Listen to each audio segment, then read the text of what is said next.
Assalamu alaikum wa rahmatullahi wa barakatuh, and welcome to another edition of Hilaal Live. My name's Luqman Shadrack, all the way from the Cape Town studios. Thanks for joining us on Channel 347 on Hilaal TV.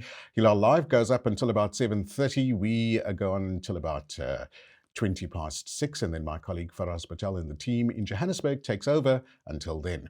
As we do on a Wednesday, we invite our very, very esteemed guest into studio to chat to us about and give us wonderful advice with regards to how we should live our life a little better. In studio, Fadwa Booley, Assalamu alaikum. Alaikum salam. Shukran so much for affording us your time once again. Afwan. It's a soul series that we are venturing down this path of self-awareness, self-healing, and also just trying to live our life a bit better as well. So thank you for all the great advice you've given to date as well. Welcome. I do know that you've got a very interesting workshop happening this Sunday. It's called the Empath. Sunday past, yeah. Is it Saturday past? Sunday past. Sunday past, my apologies. Is there another one coming up? Yes, probably the end of the month. Okay. I'll just confirm the dates and time and everything. Okay. So Fantastic. looking at the end Now, of the month. when we look at what an empath is, I mean, we all know, we sort of identify to what an empath is, but how do you define an empath in your workshops? The most simplest way I can say is an empath is not born, it's created, right? So we get the feely person. I'm one of them. We pick Okay. up people's energies before anything else. So this happened because as we were little, we had to arrange our energies. And then because maybe our environment never felt safe, we would read everybody else's energy and we would become like a chameleon on a smarty box, right? Gotcha. So we pick up on other people's People's energy. energies, right? So there's many people very, very sensitive out there in the world. And what happens is, especially children, then they don't like being in crowds, and they sometimes are miserable or overstimulated when they come out in malls and crowds and things. So these are known as the empaths because they feel other people's energies. They also see people's reactions and stuff, and they adjust. Gotcha. So in the empath workshop, I teach you about how to protect yourself, how to pull back all your energy from everybody else, because it isn't easy. It isn't easy picking up everybody's stuff. And the thing is, we pick up the energy before we actually meet them. So our intuition kicks in immediately. Whereas, and I say normally right-brained people have this ability. Left-brained people is very logical, everything in boxes, you know. So I teach this and I'll show you how to pull back your energy, how to remain in your frame. Don't let anybody pull you into their energy, because then you're going to lose control of the energy. You know, and if you give over your key, and then some people like, they just feel off. So it's mostly about protection, how to identify. And then finally people get back to me and they say, now I understand why I felt like that all the years. So it's like, oh, so that's what I am. I'm an empath, you know? The only thing is now a lot of people just use the jargon, like, oh, I'm an empath, and oh, it's because I am, you know, the specific star sign. But once you get to know and you're aware, it's the awareness that is the key factor. So it's all about the awareness. Do you find that maybe COVID has exacerbated people becoming more withdrawn? Because, you know, we were isolated for so long, and to a large extent, most people are still working hybrid from home. Some people miss that interaction, that human interaction as well. Do you find that people have become a little bit more withdrawn? Yes, including me. Okay. Yes. So, and how does this come out? Does this come out in some of your workshops? And what is some of the advice that you would give to someone when they say something like this? Then I would say you need to get the whole thing I'll always say is get back in nature so that you can recharge. Okay. So you see, when you're withdrawing, the environment you are in feels safer. Okay. So most people don't want to leave their home because of the safety. They don't feel safe out there. And safety is a big factor in life, in the relationships with children, in your workspace. Because once you feel safe, you can just authentically be yourself. If you don't feel safe, you're going to shut down. That is when the depression hits, the anxiety hits, the withdrawal hits. And all I say is make sure your environment is safe. Because if you're in a toxic environment, what happens? You shut down as well. And you're on high alert all the time. So if you're in high alert, then you're in the flight-fright response. It's 4 different phases of flight-fright response. It's the anger phase. This is where you constantly have like invisible boxing gloves on and you want to just fight everybody. Like you're just defensive and you want to fight. Then you get the freeze, you know. something happens and you just freeze. And later on you say, I should have said this and I should have said that, and why didn't I think of that? And then you get the flight where we flee. And so when something happens, I don't want to talk about it, I'd rather run away. Like you just brush everything under the carpet. Then you get the fawn. So the fawn is like a deer in headlights, and then you people please. Now you go into, okay, let me just adjust my energy quickly, and I quickly people please, because they think that if I people please, I will be liked. So that's the 4 flight fright responses. So with COVID, you were in your safety environment. You didn't have to do those things unless your home was toxic, unless your home, you're in flight fright all the time. And then in hypervigilance. So the hypervigilance also, you're like in high alert and you watch everybody's movement stuff. So in the workshops, I teach you that all you need to be is stay in your frame, just breathe. The breathing is important. The grounding is important. And knowing that you're safe within your own body. Because again, we bring Allah subhanahu wa ta'ala in and say, Allah will not forsake you. He's protecting you. No matter how your environment is, you're still going to be protected, because He won't put you in a situation you can't handle. You know? I agree.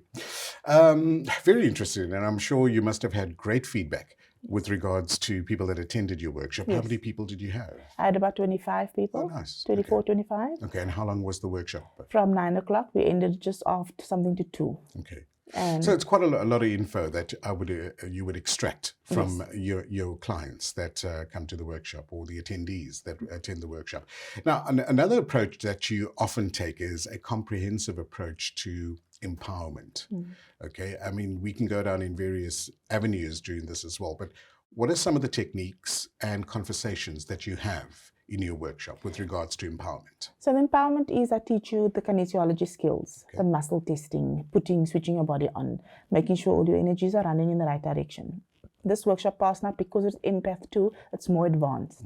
So I did a deep breathing technique where we access our trauma, the way we're breathing. So it's only through the mouth, right?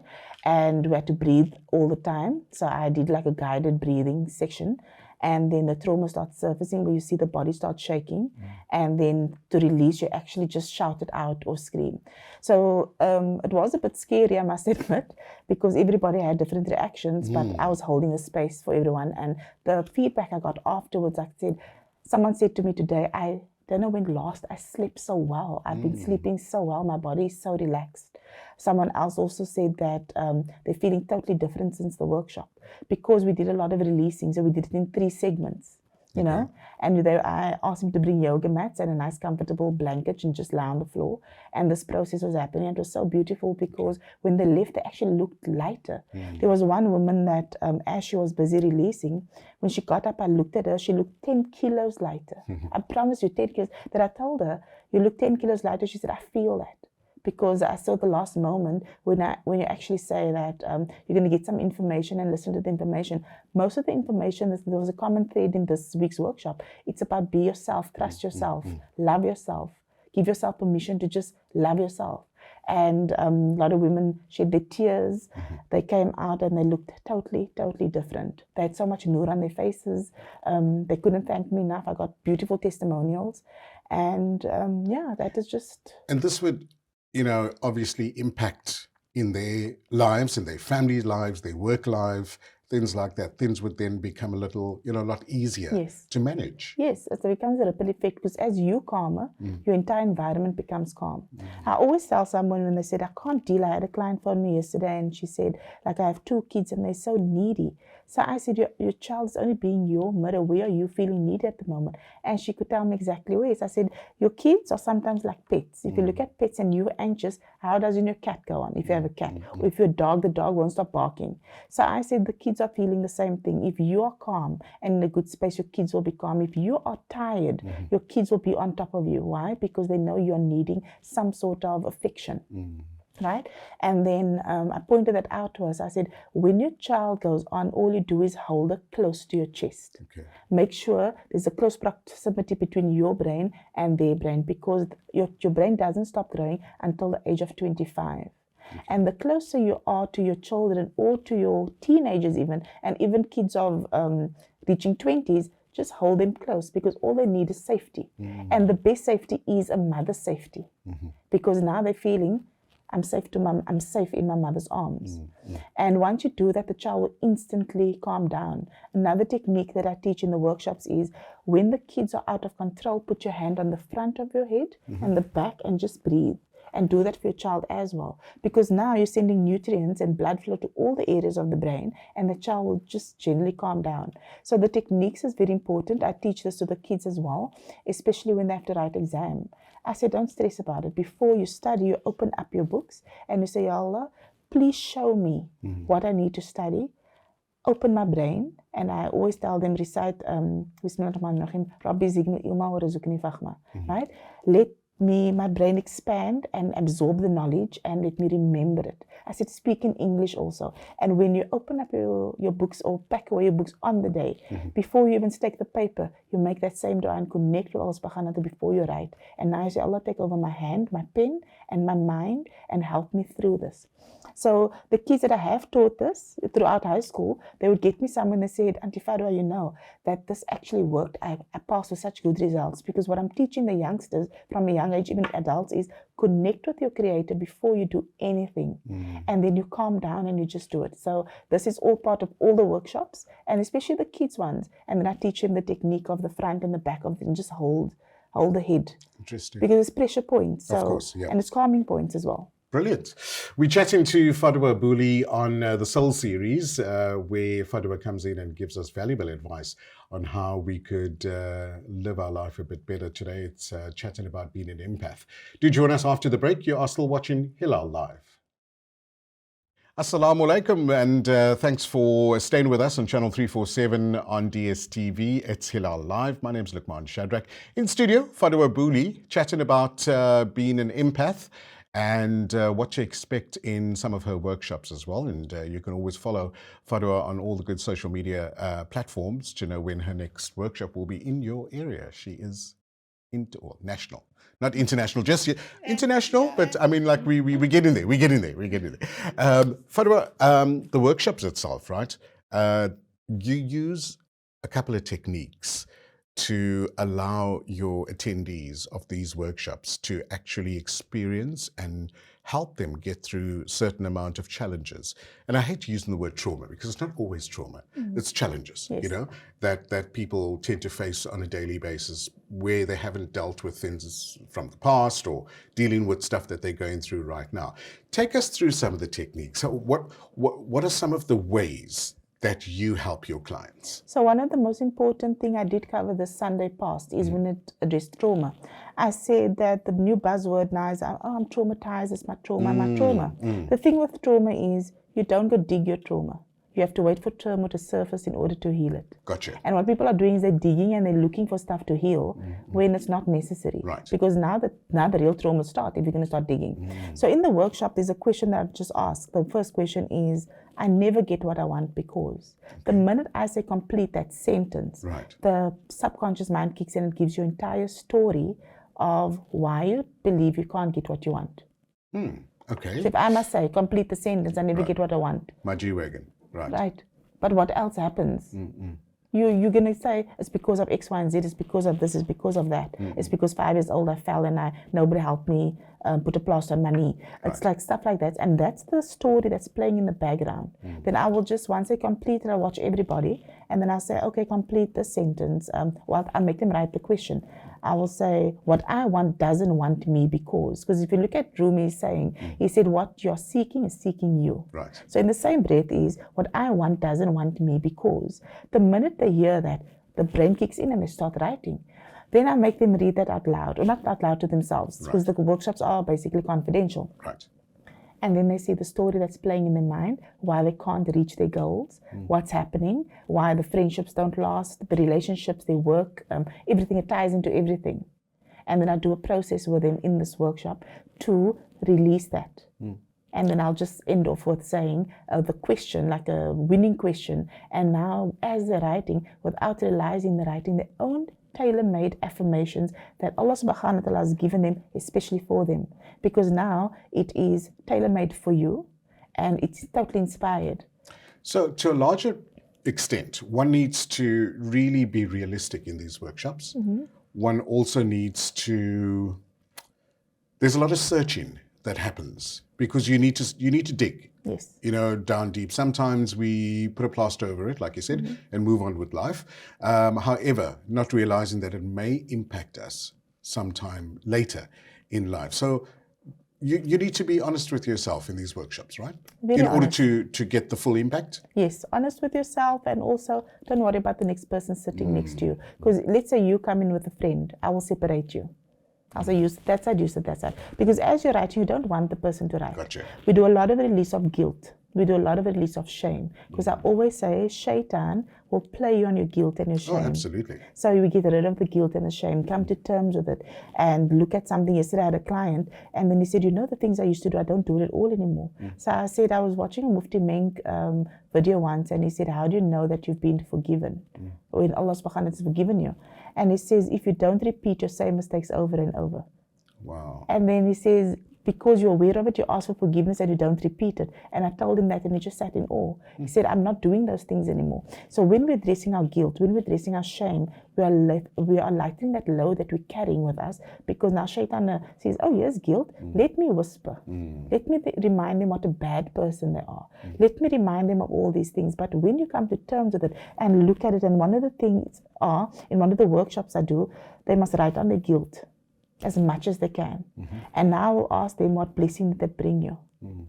And then once they see the blessing, they're going to say, oh, it's actually nullified. Scratch out. There's a blessing that came out of it. Because everything we do in life, and everything we've entered in life, and everything we've done, there is khair in it, there's barakah and khair in it. Because sometimes we get closer to Allah subhanahu wa ta'ala, because everything that happens is for us to get closer to Allah subhanahu wa ta'ala. So once you see that the guilt happens, I became closer, I was feeling shameful there, but I did become closer to Allah, then that worked. Absolutely. And Allah subhanahu wa ta'ala took us down an avenue for us to do those things, for us to be closer to Him, for us to be mindful, for us to be in awareness. And that's what the healing is about. Healing is all about awareness of our ego. The ego, a healthy ego is what we need, because we need the ego. But it's when it becomes unhealthy and when it becomes toxic. That's when we do the comparisons and we do all those things. I make the attendees aware of, when you're in unhealthy ego, how we need to get close with Allah subhanahu wa ta'ala and just be in that space of calmness. So a lot of the attendees are obviously women that attend your workshops. Do they take this home back to their husbands, brothers, fathers, in terms of how this can help them as well?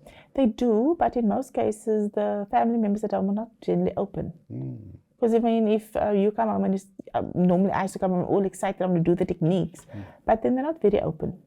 So I think in this case... Is it not counterproductive? Would it not set them back because that then therein lies a toxic environment for them to thrive? So is it really counterproductive, or is it an awareness of your surroundings? Well, for better words, an awareness of your surroundings, but in terms of my growth, yes, I've done this workshop, I've gone through the program, I've identified where I need to better myself or challenges that I'm experiencing, but then goes into an environment that can be, almost like put your back up against the wall in terms of how you would like to move forward. Yes, so then you also got techniques on how to deal with your environment, how to handle your environment. In most cases, you slip back into that old patterns. Because as you're learning new patterns, you're going to find ways and means to cope with the environment. And normally the environment will then wake you up to say, am I willing to still be in this environment? Do I still want this toxicity? I got you. And this is where people wake up. That's where they hit the midlife crisis, the 40s. Gotcha. And then they wake up and they say, I don't actually want this anymore. It's too tiring for me. So that's when people also have shifts, and some people go through divorces, some people just wake up, some people leave their jobs and they say, I'd rather want to do something else. I've had a lot of people, women and men especially, where they say, I don't want to be working for corporate any longer. I want to do my own thing and I want to do more Quran things. So they give up the corporate job, they go study the deen, they go enroll in classes. So you actually see a shift happening, especially when they start approaching 40. Right. And that's very common. Okay. What are some of the other techniques, very quickly, before we have got a couple of minutes left? Okay, so the techniques is switching on, doing your switches, your K27 switches, your navel, your umbilical, that type of thing. I teach that in the workshops. Body dowsing. Okay. Yeah, so the body dowsing is you're standing with your feet firmly on the floor, and then you will say your name out loud and you see which way your body goes. So if your body goes back, that means it's false. I need to align your energies. I teach you how to switch on your energies. When your body goes forward, you must know you are aligned. And then I will use things like, I'll take something that I know my body doesn't accept, like maybe a coffee, a sachet of coffee. Because I'm sensitive to caffeine, my body will go back. My body's not going to do it. Somebody else, it can work for them. I'll put water on my body. I'll show them that when you're going into a shop, how to test the product on you, how to know which vitamins to take, because you can test it in the shop. I've done it many times in Clicks, in Discount. People, and then I'll give like a quick and show them how they can do it. So it's techniques that you can use on your children, on yourself, to check. Like I will check if my kids have a fever. If there's infection in the body, where's the infection? I will say in the upper part of the body, the lower part, and then we'll quickly just do a quick check. So it's things that we use on our children, on our spouses, on ourselves, and it's just a nice way of really cutting down and getting to the root. Okay. Your workshops, you mentioned you've got another one coming up very soon. Yes. It's going to be in Cape Town? Yes, Cape Town. It'll probably be the Abundance one or Workshop one, because the males has been contacting me asking when you're running the Abundance one again. Right. I'll probably do Workshop one because I just roll it again, you know. Have you ever done sort of couples workshops as well? No, that is on the cards though, inshallah. Couples workshops, but then I would like to team up with a good person that is really trained in couple therapy and stuff. Right, Yeah. right. Yeah, I think that's essential as well. And corporate? Corporate, yes. Corporate I do as well. Okay. And what are some of the worrying stresses that people in corporate tend to have more than 2-3 years ago? Mostly now is the tiredness, the workload, not being able to cope, right? And then what I do is when I speak to corporations, I tell them how to have their staff get to the point of aligning their values to the company's values. Once that is in place, everything flows. Because if it's not aligned, and then it doesn't. Absolutely. You know? Fadwa, thanks so much. You're welcome. It's been an interesting session. And how do people get hold of you if they'd like to do that? They can do it on Facebook, Instagram as well, fadwa.mobiletherapies. On Facebook, Fadwa Booley. And on Instagram is fadwa.mobiletherapies. Brilliant. Have a great evening. You too. Walaikum salam. And that's how we end our series called the Soul Series with Fadwa Booley, as we do on a Wednesday. Do join us next Wednesday for another exciting edition. We break for Maghrib Salah. It's Makkah time until about 6 o'clock. And then we resume with another edition of our legal slot with Advocate Yusuf Khan Dalwar. You are still watching Hilaal Live.